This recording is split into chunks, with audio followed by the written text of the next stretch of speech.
Tes tes. Selamat malam, Bu Amela. Sebelum perkenalkan saya Yudi Damar Satritama dengan IPAT 114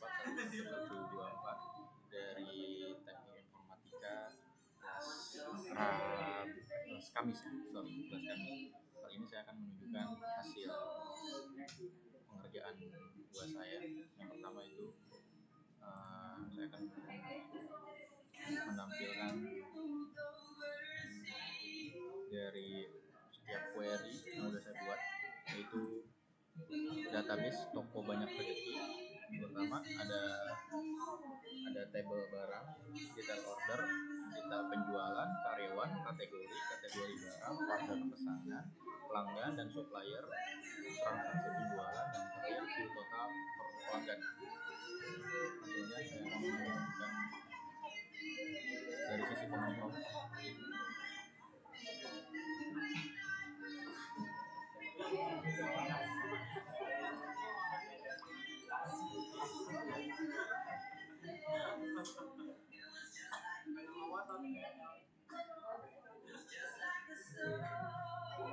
Saya akan coba masuk ke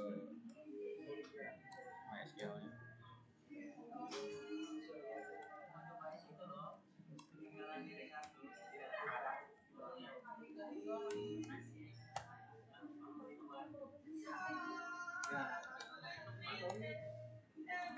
Di sini kan saya akan masuk ke database yang sudah saya buat, yaitu toko banyak rezeki. Nah,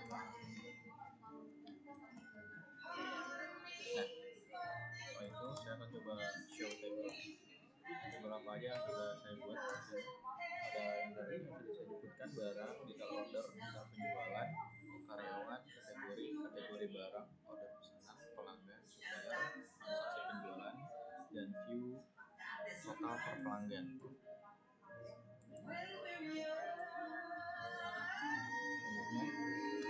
Saya akan menunjukkan value, kolom dan value dari setiap table yang sudah saya buat, seperti barang. Nah, ini berikut ada tepung terigu, baking powder, mentega, dan yang lain-lain. Selanjutnya detail order.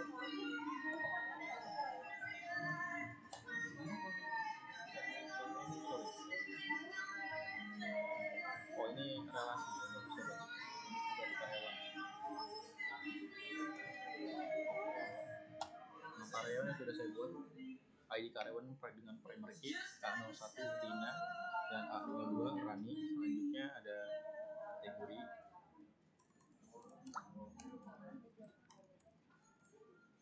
ada bahan baking, susu dan olahan, bahan pokok, alat pokok, dan bumbu masak masing-masing.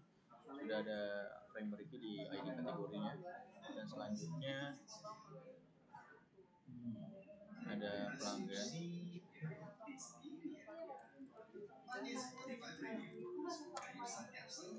ada Hadi Gunawan, Alfaris, Sari, Fadila, Asya, lalu supplier, ada Sri Wijaya, PT Sehat, di Refresh, alat kue, Nusantara, toko obat kue sehari, supplier telur, dan seterusnya. Ini saya buat sendiri Bu, karena di soal nggak ada contoh table supplier. Tapi untuk ngambil setiap barang untuk supplier si foreign key-nya ini.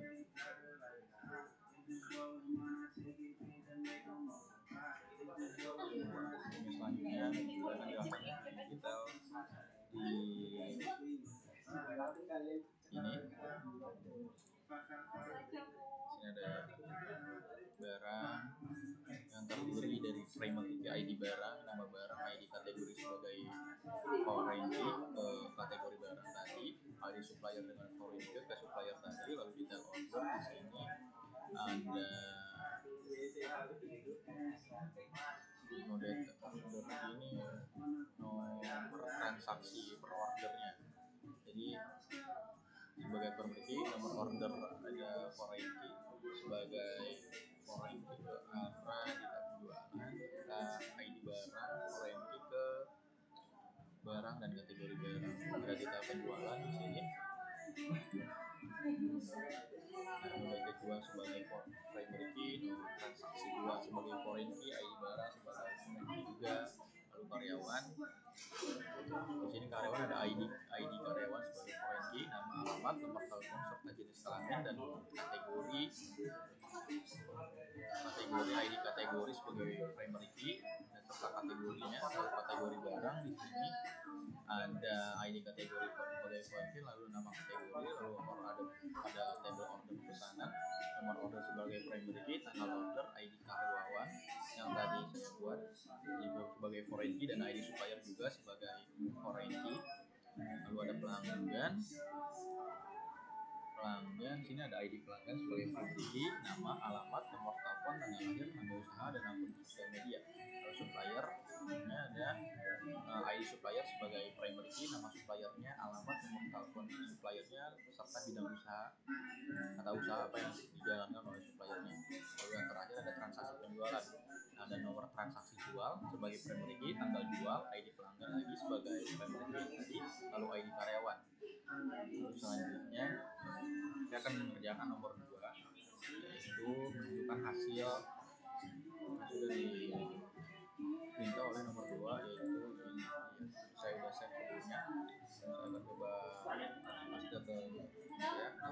Hasilnya seperti ini, nomor transaksi penjualan, yaitu hasil versi sebagai primary key-nya. NIP ini nomor induk pelanggan, lalu tanggalnya, nama pelanggan, lalu total transaksi dari setiap pelanggan yang transaksi dari barang-barang. Oh ya, barang-barangnya belum saya ini. Oh ya, barang-barang ini dari setiap barang ini. Ini nomor 2. Lalu lanjut ke nomor 3, saya akan menunjukkan UI interface user yang masih relevan dengan soal nomor 1 dan 2, yaitu toko barang rezeki. Saya di sini sudah menyiapkan kode HTML-nya menggunakan Sublime. Coba kita lihat di sini saya sudah naruh di sini UAS. Nah, ini hasil dari UI saya. Jadi setiap di sini ada fitur atau opsi tanggal, ada pegawai, pelanggan, kategori produk, barang, harga, jumlah, dan juga subtotal.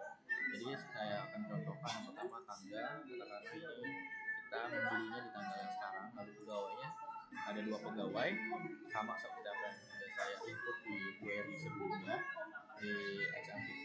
Lalu sini pelanggan saya tidak menggunakan opsi karena setiap pelanggan pasti mempunyai nama dan data-data yang berbeda setiap harinya. Saya gunakan sini Adi Gunawan yang sudah saya input sebelumnya, dan itu otomatis ke save.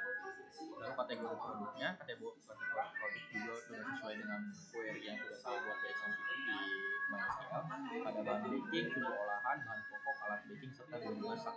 Jadi ketika kita pilih kategori produk sebagai bahan baking, opsi barang ini akan tersortir otomatis, yaitu hanya bahan baking yang tertampil. Lalu susu olahan, hanya susu olahan tertampil untuk bahan pokok. Saya akan contohkan, kalau kita memilih barang telur, nah harganya otomatis akan terisi sesuai dengan data yang sudah saya buat di MySQL sebelumnya, seperti telur, minyak 4.000, dan gula 17.000. Katakanlah telur, lalu di sini ada jumlah barang yang akan dibeli itu berapa banyak, katakanlah 5. Nah, jika kita menambahkan jumlah, subtotalnya akan otomatis menambah dari harga jual. Karena jumlahnya 6, jadi 3 kali 6 itu 18. Jika kita submit, data itu akan masuk ke rekap transaksi, mana outputnya adalah nomor, tanggal, pegawai, pelanggan, kategori, barang, jumlah, dan juga subtotal. Kita coba input satu lagi, yaitu Alvaris. Kategori produknya katakanlah bahan baking, lalu barangnya baking powder, jumlahnya 5. Nah, 4.000 submit. Nah, lalu selanjutnya akan bertambah ke rekap transaksi yang ke nomor 2 seperti itu. Terima kasih banyak. Udah sampai sini saja. Terima kasih Bu.